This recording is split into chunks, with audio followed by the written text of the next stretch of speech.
This channel does not promote or encourage any illegal activities. All contents provided by this channel is meant for educational purpose only. Hello friend and welcome to another lecture of PowerShell learning series Anybody Can Script. In this lecture we will understand the concept of execution policy and we'll also try to understand the significance of launching PowerShell normally as well as in administrator mode. Yes? So without wasting any time, let's get started. I have seen many people getting stuck at this first point itself, which is you want to run some PowerShell script which you have downloaded from internet and you want to execute over here. Well, many people get stuck at this point itself and I will tell you why. So if you try to execute any script in your PowerShell, it has to be first allowed by your execution policy of this shell, right? And what is the current execution policy? You can execute this command get-execution and I can press tab for the command completion and you can see it has auto completed and now I can hit enter and you can see my current policy is restricted. That would mean I cannot execute my scripts in this PowerShell, right? Because the policy is not allowing that.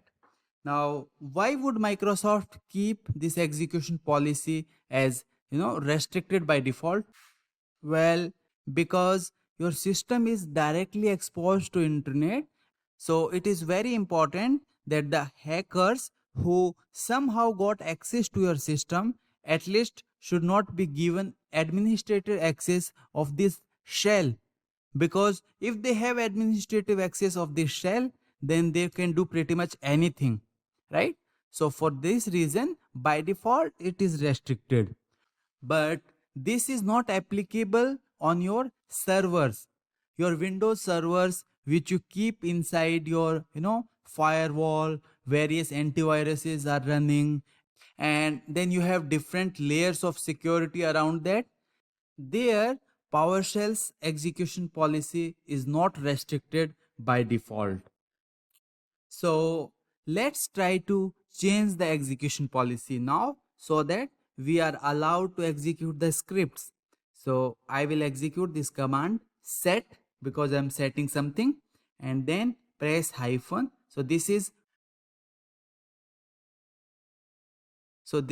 verb hyphen and then noun has to come. So it is execution policy. This is how PowerShell's commandlets are written. So verb hyphen noun, right? So I'm giving space and then pressing tab button to see what different options I have. So either I can give all signed, means all different scripts that are signed by a trusted certificate providers can be executed in this cell. Again pressing tab, bypass will allow all different scripts to be executed. They are developed in this system or downloaded from internet. It will not differentiate on that. Default execution policy, remote signed execution policy. Basically, the scripts which are developed on this system can be executed directly, but if they are downloaded, they has to be signed scripts, which is the default and current execution policy as well.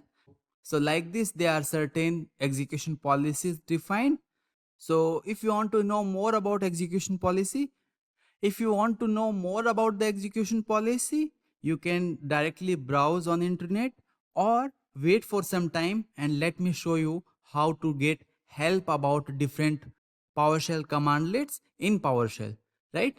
For now, let me set the execution policy to bypass and hit enter. Okay, and I'll say yes, hit enter again, and oh, what is this? Access to the registry key is not allowed. Well, what is this? So it is asking to run the PowerShell as administrator, right?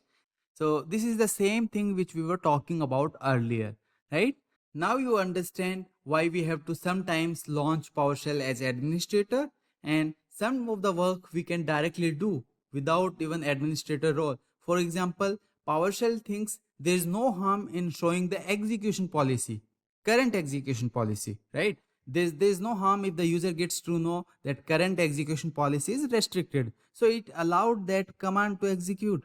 But set execution policy, you are trying to change the state of the system, which can make this system unprotected, and PowerShell didn't allow that.